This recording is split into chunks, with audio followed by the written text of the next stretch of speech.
Hey, what's happening, y'all? We are back with the 0 hour, and it is time for our Aries 9 full preview. Before we get into that, if you would give us a subscribe, give us a like, and comment below, and let us know which fight you're looking forward to the most at this weekend's Aries 9. It all goes down this Saturday, June the 11th, from the Camp Jordan Arena, Chattanooga, Tennessee, East Ridge, to be exact.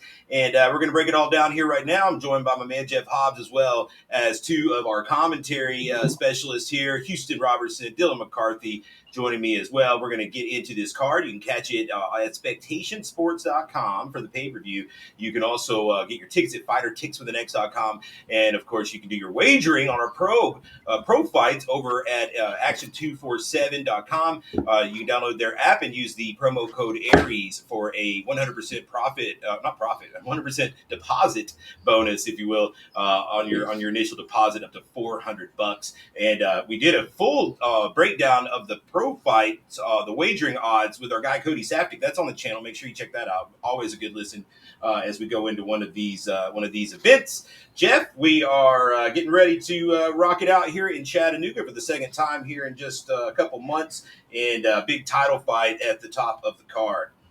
Yeah, man, I'm excited. I'm already in lovely Chattanooga, as well as you are. Houston, what did you say this was behind me? What is this? That I think is Battlefield on Lookout Mountain. Yeah, Lookout Mountain. Okay, yeah, in the lovely Stay Express Inn. But yeah, man, I'm excited. Couldn't wait. So you and I got here a day early, Tim. So was ready to get this thing rocking and rolling. Excited, man. I got a lot of phone calls today, actually, on my drive here from people back in Nashville that had watched the Saftik preview, and nice.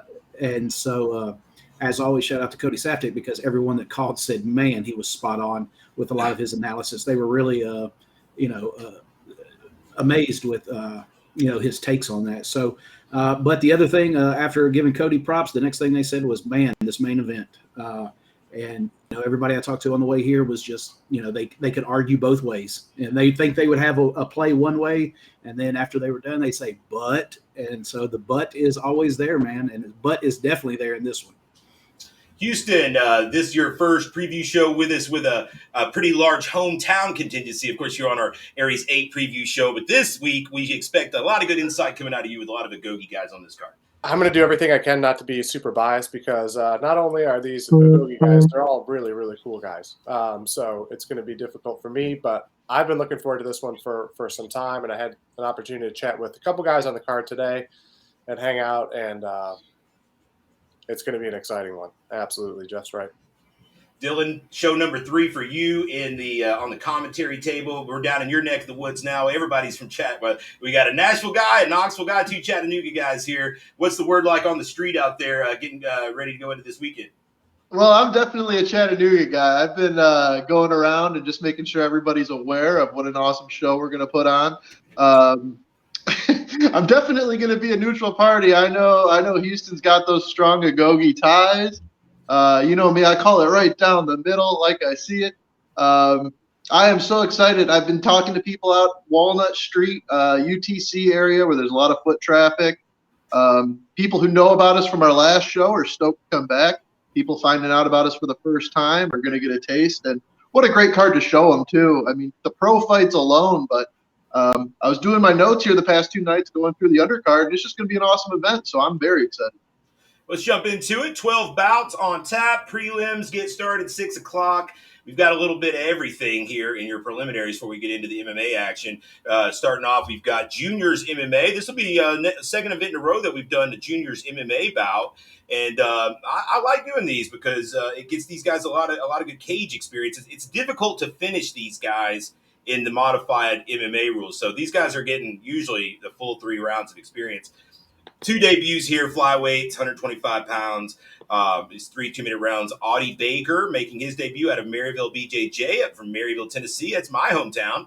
And that is his first fight, 15 years old, and a white belt. And BJJ, very eager to compete here. He's been in my inbox, and he's very pumped to get out there and do this thing.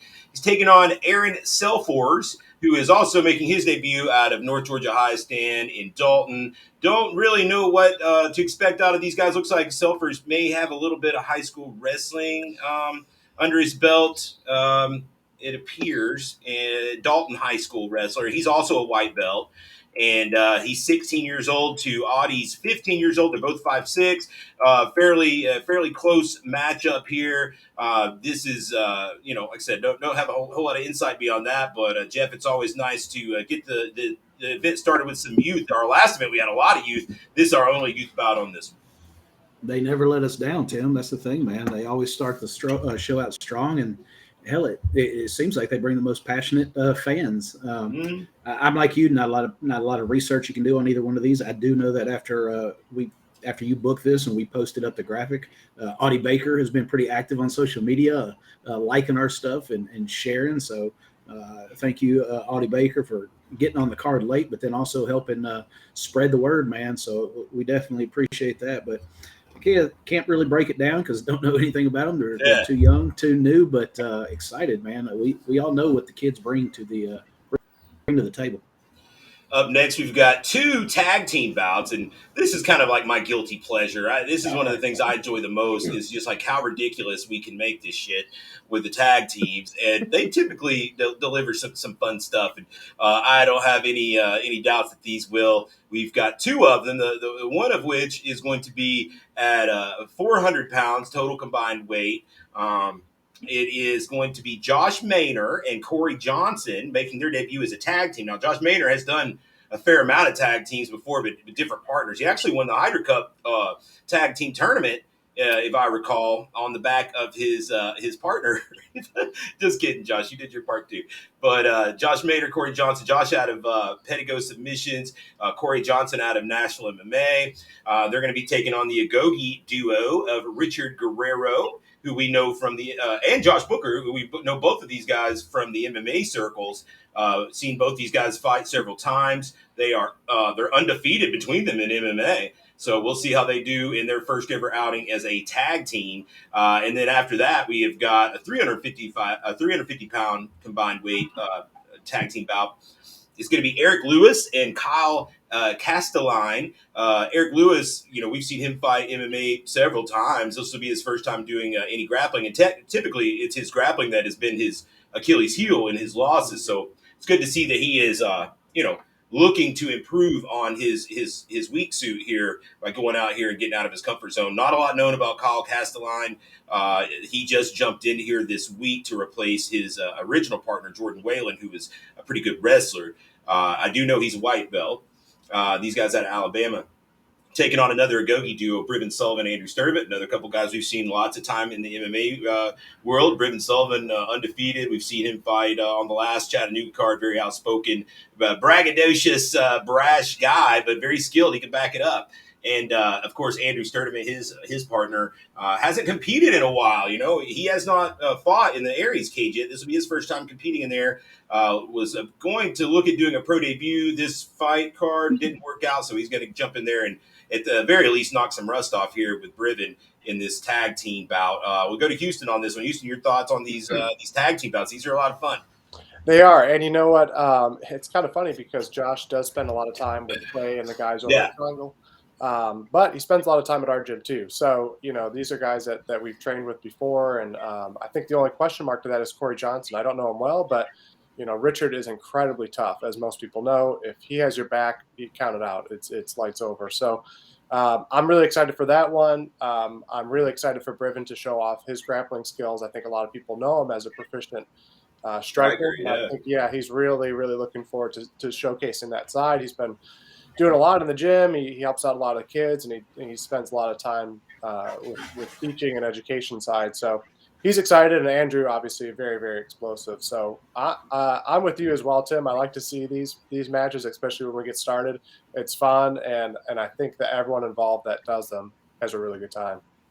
Would you say that the strategy of your team is almost as important, if not more important, than your grappling ability in some of these cases?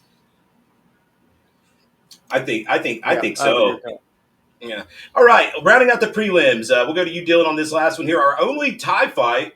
I was talking to Jeff earlier. It's crazy how in Chattanooga we typically only have like one kickboxing match, and then like in Knoxville we have like a gang of kickboxing matches. So it's crazy how different markets will just work out differently. But we do have our our one tie fight on this one is some big dudes going to throw down. One guy that we're familiar with, Hank Peppers, out of Agogi Combatives. We just saw him on the last Chattanooga card get out of there pretty quickly with a submission win. So now he's going to be just slinging and banging here in this Muay Thai fight, as he is taking on Josh Cates' student in Johnny Hutchinson out of that Team Chaos camp down in Knoxville. Josh will be cornering there early before he joins you guys at the booth. Not a lot known about Johnny Hutchinson. He's a big dude. I know that much. I know that we had booked Johnny to fight in his debut early in the year, and that was going to be a super heavyweight fight because at that point he wasn't at the point where he could make 265. Now he is at the point where he can make 265. So I do expect him to be a big, sizable fella. Training with Josh Cate, he's going to be technical. He's going to come prepared. Hank with the experience advantage, of course, having several bouts already under his belt. But so anytime you get a guy coming out of Josh Cates' camp at Chaos, they're going to be well prepared. I expect this to be a really close heavyweight bout. We had a heavyweight kickboxing fight the last Chattanooga show, and that one really delivered. So these guys have got some big shoes to fill, I guess you would say, metaphorically speaking. Dylan. Yeah, this card has kind of got a little bit of a theme, same faces but new places. You got Hank Peppers, who we saw get a submission victory in 56 seconds his last time out, where he just showed off the grip strength. He got a hold of his opponent, got to the neck, and just basically it was never in question after that point. So when you say that he's going to be in a Muay Thai contest this time, it's even more exciting because we get to see some of his skill set in the last fight kind of wasn't as showcased. And you said that Johnny Hutchinson's a big guy. If you're going to get in there with Hank Peppers, you better be a big guy. You're going to need to be able to. You're going to need to be able to hold your own and hold your range. And if you got Josh in your corner, you're going to have some technical ability because the guy's got a great mind for the sport. Hank's got a great following down here. I'm sure the building's going to get loud for him. It's going to be exciting too because Agogi's going to try and build some momentum throughout the night. So that would be a great W for him. And I'm taking a look here. It shows that he's 3-0 in MMA contests, and he's fought in Muay Thai before, and he holds a victory. So, no blemish on the record. I'm sure he's not looking to have that changed anytime soon. Definitely this fight is one to watch here on the undercard. I'm extremely excited for it. I can't wait. Moving on to the amateur portion of the MMA card next, guys. 5 bouts here. Leading off, it's a middleweight contest at 185 pounds. 2 debuting fighters going out of here. It's going to be Bradley Belt making his debut out of Huntsville, Alabama, taking on Kyle O'Neill, and his debut out of the North Georgia High Stand camp in Dalton, Georgia. O'Neill there training with Nalo and the gang at High Stand. He's going to come prepared, well-versed on the ground. Typically, these guys are. And he is looks like 21 years old, 5'10", so he's a young buck. It's going to be. I'm sorry, he's 20. He's 21. Yeah, he's 21 years old, 5'10". He's taking on Bradley Belt, who is 23 years old, 6'2", so he's going to have the height and reach advantage with Bradley Belt. Belt is out of Huntsville, Alabama. He takes this fight on short notice. Originally supposed to be Isaac White out of DC Combat. He pulled out this week. Belt steps in. Belt actually came up to me at the last show at the Joe and introduced himself, said he wanted in. He is 1-0 as an amateur boxer, and he just had that debut in Pigeon Forge about two weeks ago, give or take. So he did just do an amateur boxing match. Looks to be very athletic, former high-level basketball player. We'll see if he can fight or not. Jeff, your take on this? Yeah, how many times do we have people, approach us, Tim, at fights and just say, what do I got to do to fight? And then you never hear from them again. It's all great when you've had a few drinks. Yeah, Bradley Belt, however, he approached. He was with the Huntsville crew there, cheering on Justin Jamar the last show, and walked up to you and said, "Man, I want to fight." And at the time we were losing some fights, and you were like, "Well, when?" And he's next week. It was really odd that he actually followed through because we never have that. But, our new friend Monty Rice, outside linebacker for the Tennessee Titans, actually he texted me today and he said, "What about this fight? What's going to happen?" And, kind of broke it down to him the same way you did, Tim. It's like, you got 2 debut fighters here. You really don't know what you are going to get. I said, what I will tell you is O'Neill comes from a reputable gym, so his training is going to be good. His coaching is going to be good. And you know, I told him, I said, your boy Bradley obviously is an athlete. He's going to have to rely on that. But if it gets deep in the deep waters, man, that training may make the difference. So I think with Bradley's athleticism and his competitiveness and his eagerness to fight may offset some of that training. Looks like a really strong dude, you know, looking at him in person. So maybe some of that will kind of offset that better, or you know, more stable training, I should say, that Kyle O'Neill gets at highest stand. So I'm interested, man, just from the sheer standpoint. Like I said, we have guys all the time that just walk up and say, I want to fight. So I'm really interested in this one just to see what this kid's got, man, because he didn't just walk the walk or talk the talk. He's walking the walk. And he said he wanted to. And by God, just 6 days later, or 7 days later, he'll be weighing in, you know, for his first MMA fight. You know, and any time that you get a high stand versus a Huntsville guy, you know you're going to get a little bit of heat. You got the Eric Lewis, goes back with Daniel Gonzalez. Justin Jamar just fought Daniel Gonzalez, teammate of Kyle O'Neill. So we should have this one should be fun. Let's see. Up next, we have got our next bout is bout 6. It's a lightweight bout, 155 pounds. Hunter Anderson, 1-0 out of Gallatin Martial Arts in Gallatin, Tennessee. That's just north of Nashville. Taking on the debuting Isaiah Parker out of Agogi Combatives, Chattanooga, Tennessee. We'll go to Houston on this one. Houston, your take on this. Hunter Anderson, I don't know if you were able to catch his first fight. It was at Primal Combat. I recall I was there. And I know from what I recall, he I want to say he had a come from behind win, and he got either a knockout or maybe a triangle or something late, and kind of pulled one out of the depths of despair late. So and I recall him being a tall, lanky fella. The word on the street is Isaiah Parker is very, very good grappler. He is. He's very, very credible grappler. You know, really kind of the silent assassin, and it was almost immediate for him. You know, his dad has a lot of grappling ability, but they both started around the same time, and just a ton of athletic and natural ability for the sport. Almost immediately, he was subbing some pretty high level adults, and he's been virtually unstoppable in most tournaments and situations he's in. So I think everyone has been looking forward to this debut for some time. He's been working on his striking a lot. I've seen a lot of really great footage. Isaiah Parker, if he's not working or if he's not in church, he's in the gym. He spends a lot of time in the gym, and he hits the mats hard. So, yeah, I'm excited to see what Hunter has to bring. Anyone that's going to go toe-to-toe against Isaiah Parker, he's quiet. He's a young guy, but he's pretty vicious. Absolutely. I'm looking forward to this one. Up next, bout number 7. This one is a heavyweight bout, and this one will be Logan Hilbrandt out of Ultimate MMA in Albertville, Alabama. 2-1 record, taking on Josh Mackey, 1-0 out of Militia MMA, Chattanooga, Tennessee. It's Tom Galicchio's team here in Chattanooga. We saw Mackey make his debut at the last Chattanooga show, got a third-round TKO win, looked really good. Logan Hilbrandt, he has fought mainly, all of his fights down in Alabama. From what I've seen, this guy is a wild man, and he like throws caution to the wind and is looking to come up there throwing them things. Dylan, what's your take on this heavyweight bout? Well, I love it. I got to do the heavyweights for the Muay Thai, and now I'm doing the heavyweights. Yeah, that's awesome. I actually, with my notes, I was online looking a little bit into Logan Hilbrandt, and that was kind of my read too. He kind of visually reminds me of an NFL player. I don't know if you guys remember Nick Mangold from the Jets there. Kind of that wild man look, like he's just ready to take on anybody. That being said, he's 2-1, which is, you know, it's better to have more wins than you have losses. And going against Josh Mackey, who is out of Militia, and we just saw have a victory at our last Camp Jordan show.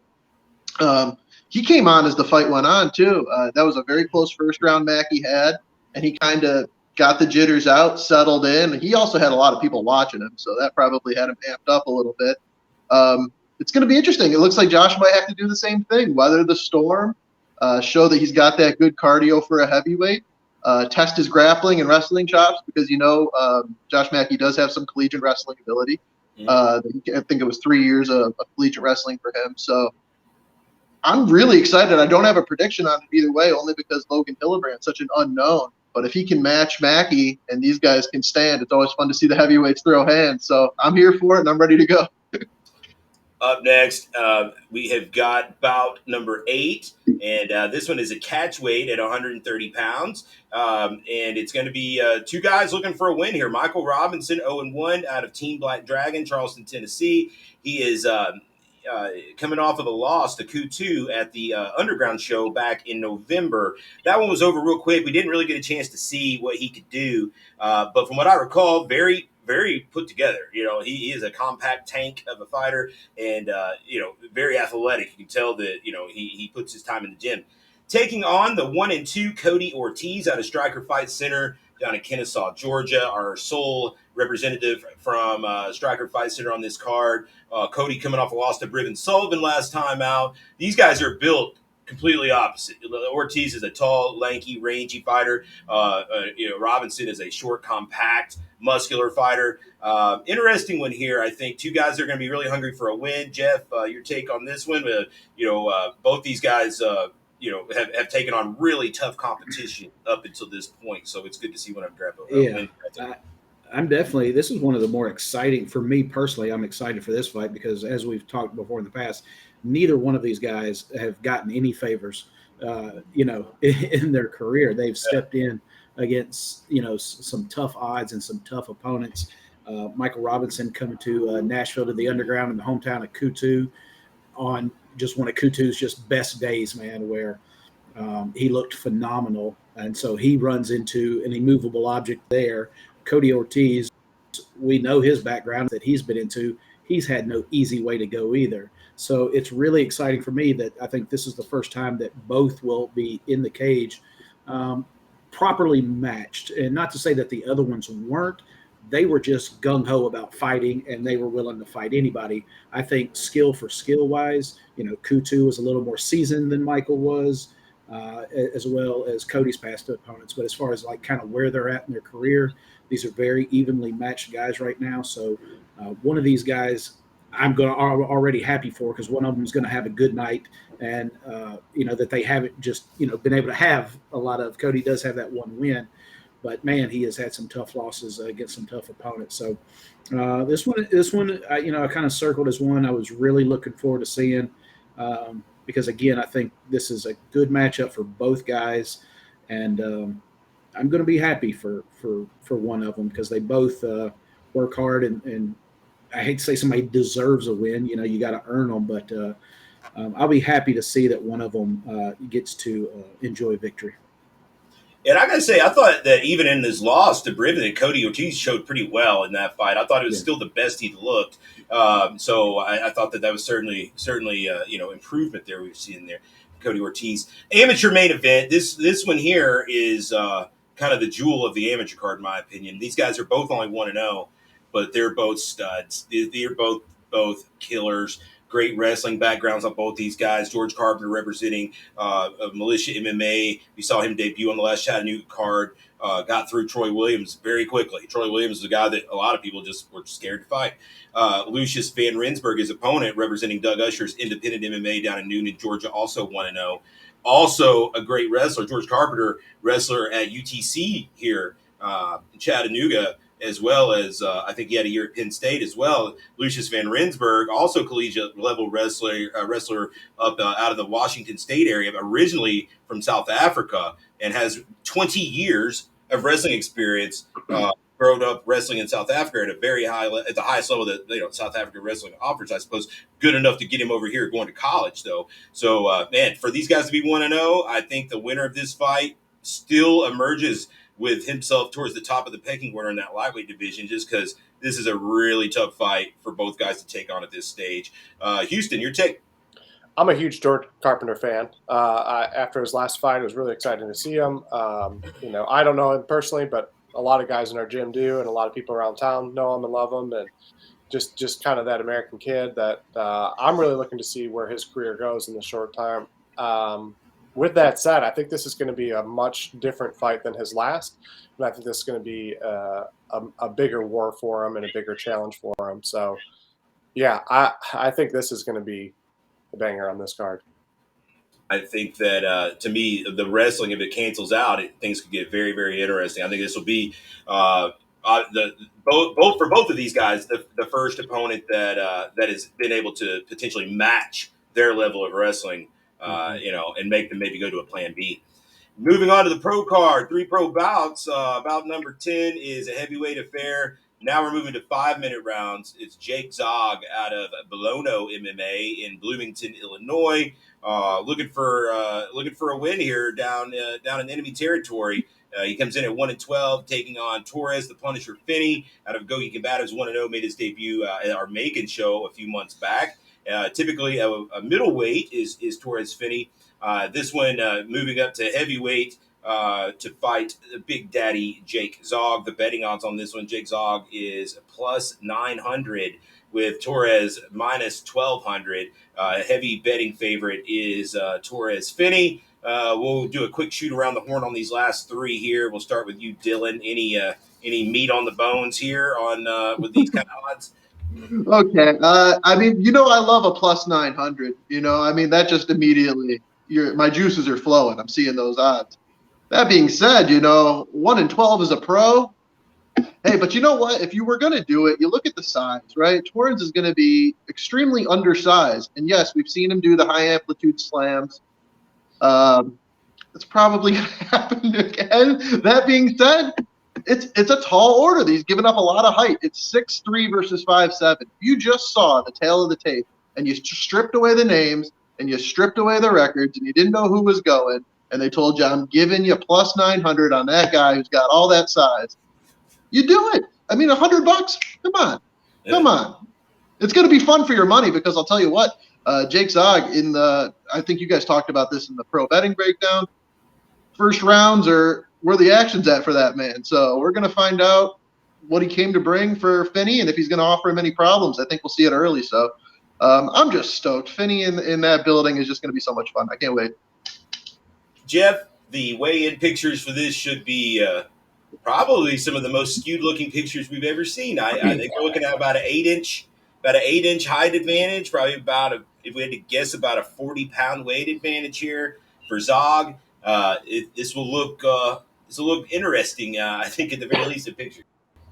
Yeah, I don't know who the photographer is going to be for weigh-ins, but they're going to have to do the landscape, but up and down, or somebody's head's getting cut off. Either the bottom of the frame will be under Finney's chin, or Finney will be in frame, and they'll have Zog's head cut off. I don't, whichever one. But hell, like Dylan was saying, man, like, hell, we just watched the Kentucky Derby. I mean, crazier things happen, man. If you like long shots, Derby Day was good for you. So I mean, hell, maybe it's in the air. It is what it is, man. I mean, the odds are, on paper, on the money. You got an uber prospect here with Torres Finney, and you got a guy that's just, he's kind of a seasoned grinder, just comes up on the short end of every match he's been in except one. Everything's going to come down to that first round, man.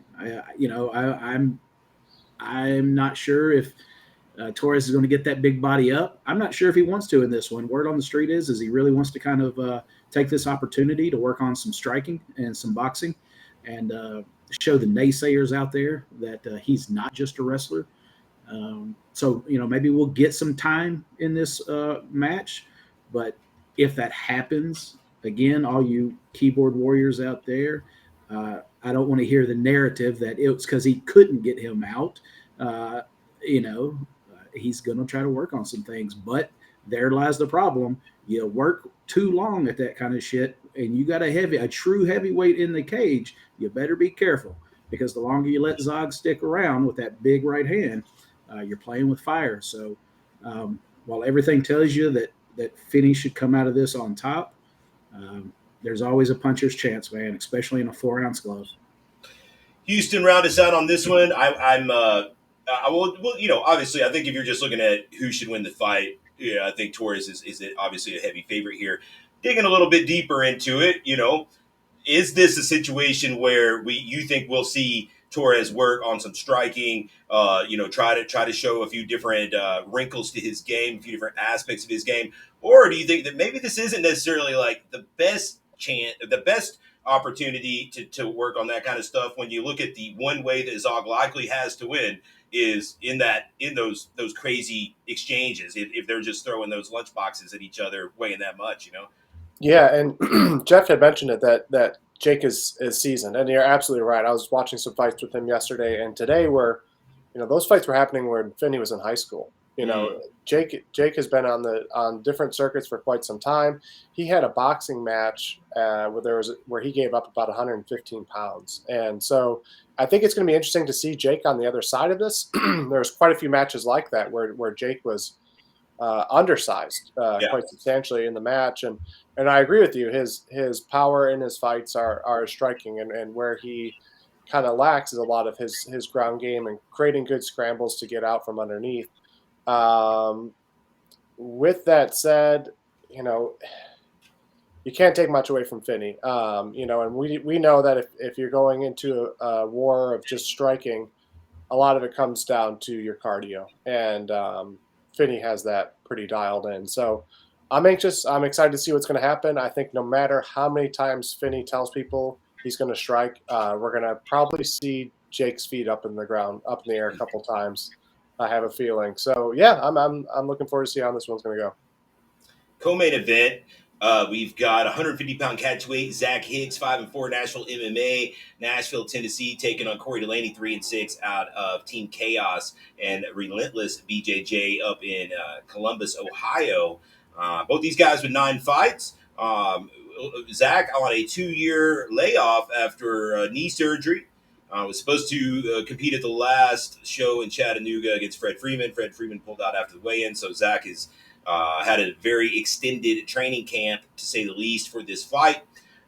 Meeting in the middle here with Corey Delaney at 150. Zach typically a 145er, Corey Delaney typically at 155, but has made it known he's looking to go to 45.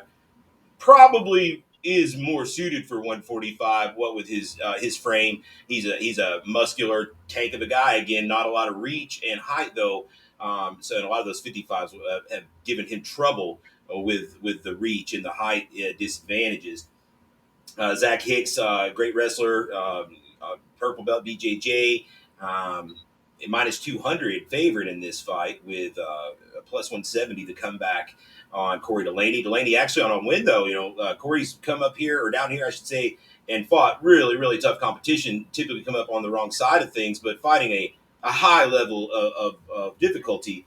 Actually on a win though last time out, a couple months back, he got a win by armbar actually, and so he is coming in with some momentum now. And actually, the department where he has shown the deficiencies in losing his fights, usually by submission, he may be working on shoring those things up, as he won his last fight by submission. If you go to the breakdown with Cody, we talked about this fight, the first round being very important as the fight begins to go on. The question is, will Zach Hicks begin to fade potentially in those later rounds, and Corey Delaney maybe come on, or can Hicks get him out of there real quick? A very interesting matchup, I think, and a good test for Zach Hicks coming back off of a pretty good layoff. Jeff, I'll let you start us off. Yeah, I feel like this is cheating, though. You do these shows after letting Cody Saftik break down fights. So, yeah, we get to already have a little some talking points. I get to steal all his shit, and I'm going to. Fuck it. He broke this one down great. Zach Hicks, yes, all intent and purposes, on paper you look at and think should win, but you look at what Zach's bugaboo is, and that's the later rounds. Even when he's looking really good, he unfortunately hits that kind of spot in the later rounds, maybe coming off the stool in the second, where he's kind of had that dump, and and that's when things have gone sideways for him. You look at these records, 5-4, 3-6, and I don't know, at first glance, you think that, they're on two different ends of a spectrum, but I mean, look at it. It's just a 2-fight difference between the guys. 2 fights out of a 9-fight career is the difference here between being 5-4 and 2-6. So, and when you look at the guys that Corey Delaney has been in the cage with, your David Robbins of the world, there's where your 2 fights come from, that kind of competition. So they're really not as far off as you would think when it comes to their wins. Zach also, though, has been in with some tough guys, man. So I don't know. This is a really good fight. I think it's just, simply said, a really good fight. And I'm excited to see it. I think the question out there, Corey Delaney has stayed active, just coming off a win here, and Zach is coming off that reconstructive surgery. The anticipation of having a fight, having it taken away from him, having to go back-to-back camps just to get this. It's going to be interesting from the interest standpoint. Just analyzing and breaking down this fight is, how is Zach going to look after all this time off and 2 camps back-to-back? And typically he's got that strong motor, but does he pull it back a little bit in the earlier rounds and try to conserve some of that? Training cardio is just so much different than actual fight cardio when you've got somebody trying to take your head off. So I don't know. I'm really interested. It's a very intriguing fight that I'm interested in. Houston. I'm also very interested in this fight as well. We've seen Corey be incredibly strong and aggressive on his feet, and we saw that with his fight with David Robbins. David Robbins didn't want to have much business with him on his feet and caught him in a triangle. That was, and I've seen Corey get caught in a couple spots like that where it's some kind of slip up into an unfortunate submission for him. So I agree. I think the losses that he has had are against some really, really tough guys. He's fought some very high-level people over the years. Zach Hicks, a really good grappler. So stylistically, I'm really excited to see how these ones work together. And I agree. I think that Corey is just incredibly athletic, and I think that he's coming off that win. He's going to have a lot of confidence, and Zach's going to have a lot to prove. Missing his last fight, I should say prove to himself, missing the last fight and coming off a surgery like that. He's ready to go. So this one, I don't know how I feel about this one. I could go either way as well. So I think we'll find out Saturday evening. Dylan, round us out on this co-main. Well, I pontificated in the last fight about an underdog being a great value. But honestly, this fight's more the one where the underdog's an awesome value, and I'll tell you why. I mean, you're talking about a guy in Zach Hicks who I felt very bad for having his fight fall off the last card. He looked to be in great shape, ready to go. But coming back from knee surgery, facing somebody who is equally as experienced in the cage and has good athleticism, and it seems like he's fixing up the aspects of his game that Zach Hicks would want to utilize in this fight to get the win. It's a good recipe for Corey Delaney to have some great value as the underdog. Jeff referenced who Corey's been in the ring with, and it's very strong strength of schedule. He's even got the Russian kid there, Borshev, is back. Slava Claus. Yeah. That name is really going to menace me. All those B's and O's. He's an alpha male guy, though. He's really good. That was crazy. And even Corey's last Aries fight, he looked like he had some success brewing on the feet and just kind of fell with something that's half unlucky and half fight IQ kind of thing that can be corrected. So I'm excited for Zach to come back, and I wish him the best, and I hope his knee is 100% and we see the best version of him. But if you're looking for an edge as far as odds go, Corey Delaney's worth a look. If you got a little scratch to put on him, that's good value. Main event. This is what we came for. 5 rounds now. 25 potential minutes of war here for the first ever Aries Lightweight Professional Championship. It's going to be Logan the Real Deal Neal, 3-3, representing Agogi Combatives, hometown boy down in Chattanooga, Tennessee, taking on Pat Crumpton, 5-1, Nashville MMA, Nashville, Tennessee. Pat on a 4-fight winning streak, coming in hot with a win over Will Banks last time out in Chattanooga in a fight where he saw some adversity early. Got caught in a very, very deep choke a couple times that I thought it might be over, and he gutted out of it, and then kind of started continuing to pull away as the fight progressed. Over a very tough Will Banks. Logan Neal has a Bellator vet experience. Last time out, he cut to 145, was really depleted. I don't think we saw the best version of him in that fight, as Cody said in our breakdown.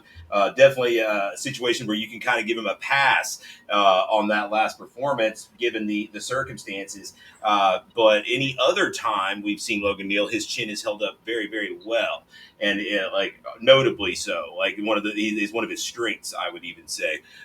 This is one of those fights where it being 5 rounds, I think, makes It very interesting because those last 2 rounds are 2 rounds that neither of these guys have ever seen.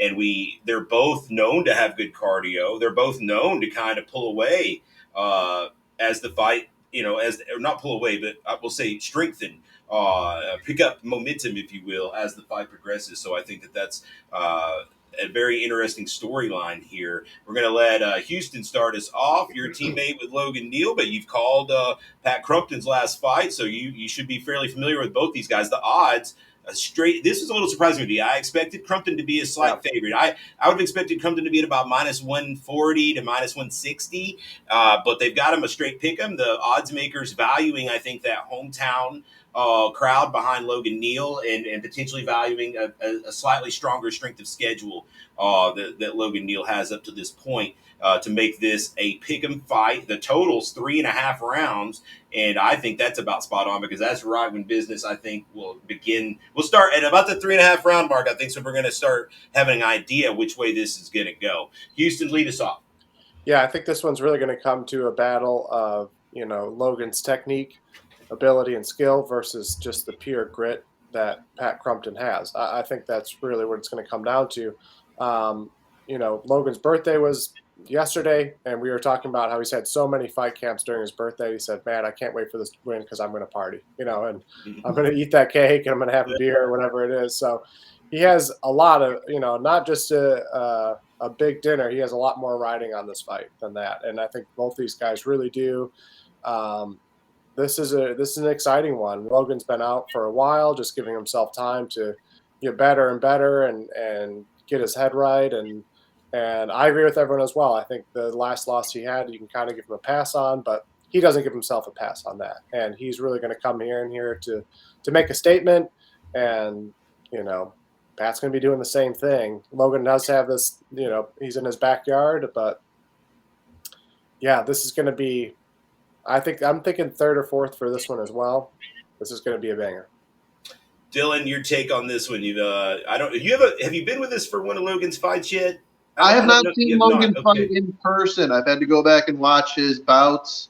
And I just want to say the matchmaker really hit a home run for this main event. Huh? I mean, we start off the pro fights, and the odds are about as long as the odds can get. And then in the co-main, they get a little tighter. And then for the main event, you got to pick them. So I love it. And just as far as the gentlemen that are fighting here for the lightweight title, Pat Crumpton might be the hottest surging talent in the promotion right now. The guy's got a 4-fight win streak. He's looked better each time out. The last 2 fights I've seen him, with the last time, everyone can agree that we've never seen him look so complete. Facing a little adversity in the first round against Will Banks, and then just basically taking over, showing pretty much a complete skill set. Got a couple of blue belts going at it here. I'm very excited to see how Logan Neal has reconstituted himself and is going to kind of amplify the best aspects of what he does in there. And I think that's what makes this fight so intriguing. Is it going to be Logan's best self or Pat's best self? And if they're both their best selves, who's better? And I think the odds reflect it. And even though that was kind of a hard concept for me to verbalize and follow, that's what you're talking about. You got 2 guys who, if they peak, I don't know that either one of us or any of us know who the better fighter is. So that's what makes it so intriguing. And I love that it's going to be 5 5-minute rounds. So we'll have no doubt when that one's over who the champion is. And that's how it should be. So I'm extremely excited. Well, I think a simpler way to put it is I think that this fight is so close that neither guy can afford to not come as their best self, because it's not, if you don't come as your best self and the other guy does, then you're probably not going to get it done. Jeff, wrap us up. Final take. Yeah. We've seen Logan fight in Chattanooga before. We've seen him, with the dramatic knockout against Jason Wolf. And then we've seen the slip up his last time in town. And, like you said, to kind of give him a pass on that horrible weight cut the last time out. But the thing with Logan is, as the fight gets longer, it's like, I don't know, he just gets more hype the later the fight gets, and I don't mean this, literally, but I mean, he just gets stupid the later the fight gets, and he starts, begging for a war in the middle of the cage. We saw it happen in the Alexander fight. But that's something to also think about too. Is Charlie Alexander, also national MMA, and a former opponent of Logan's, who trains there with Pat. So Pat has had some sort of reference and someone in the gym that can kind of let him know what he had success with. I think the difference is Charlie is confident in his stand-up, and he was able to time his grappling and his takedowns, where I think Logan can't use that same blueprint. That Pat can't use that same blueprint. If Pat is going to do what he's going to do, he can't play with him. He's just got to go in and implement his game plan and do it, and not care. For a promoter, I hate to say this, but not care if it's a boring fight, not care if it's a grinder, not care if the crowd is not entertained. His job is to go in there and win. And I think he's going to have to just jump right into his game plan and not play around, with Logan.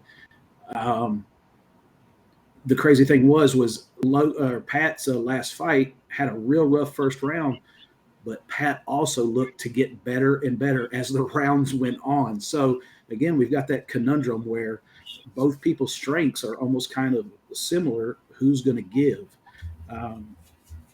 Right now, what my man in Zoolander say, that Hansel's hot right now. Pat Crumpton is hot right now. And he's, he's just, I don't know. I feel like he's in the zone right now, but I'm pumped though, because of Logan's attitude right now. Normally when a guy's in a position Logan's in and he's wanting to kind of continue on his career, maybe he would have said, "Hey man, I need a little something, a little safer. Yeah. A little pick me up, make me feel good fight, get my confidence back." And that some bitch was just, no, give me Pat Crumpton. No, because we know a lot of the same people, and we're in the same kind of circles a little bit. And, he heard we were trying to match Pat, and he's just like, "What? Hey, right here. Why ain't nobody looking at me?" And he said, so I love his enthusiasm, for this bout, and the thought of losing, or even the possibility of losing, is not in that kid's mind at all. Not looking past Pat, but in his mind, what am I going to do after I win? And that's the right attitude to have. This is a great fight. And I'm like you. I guessed it to be like 130, minus 130, minus 140. I think this is like the NFL. The home team gets 3 points spotted every game on the odds. And, I think Logan got 3 points spotted to him because it's a hometown fight. But, man, I'm glad it's 5 rounds, and I hope we get to use every bit of it. Excited for this, y'all. You can make your wagers at Action247. Make sure you download the app and use promo code Aries. Get your deposit match bonus up to $400 on your initial deposit. You can catch the pay-per-view for all this action here. Houston and Dylan calling all the good action in the cage at spectationsports.com. And then, of course, there's no way better than to see it than live, and that is how you get your tickets at fightertix.com. The weigh-in's going down tomorrow. Jeff, we're going to try to get, I don't know, are we going to try to put the weigh-ins on here? At the very least, we'll get them posted up here in the aftermath. But stay tuned here. If you haven't subscribed already, subscribe, and maybe we can get the weigh-ins on here tomorrow night. At the very least, we'll get something up, after we get them over with. But hey, you know what? I think it's going to be, Tim. I think it's going to be trying to try during the morning weigh-ins. Mm-hmm. I think I'm going to hit that. I'm going to hit that YouTube live. Yeah, see how check it out. Yeah, you'll get a notification when we go live. If you subscribe, you'll know when we go live, and you can check out these guys. You can see what they look like at their worst that tomorrow afternoon when they're hitting the scale, because tomorrow night they'll have had a few hours to rehydrate before we do some pictures. Stay tuned. We'll check back in with you guys after the weigh-ins. After the show, after the weigh-ins, we'll do a quick little mini show, a little post weigh-in, if you will, and kind of give our takes on how the guys looked on the stage, if we or on the scales, if we had some good face-offs with some good intensity. See if we can read into any of that stuff. See if anybody looks like super confident, unconfident. So make sure you check it out tomorrow here on the channel. For Houston Robertson, for Dylan McCarthy, for Jeff Hobbs, I'm Tim Lloyd. We appreciate you sitting in with us on this edition of the 0 Hour. We'll see y'all tomorrow.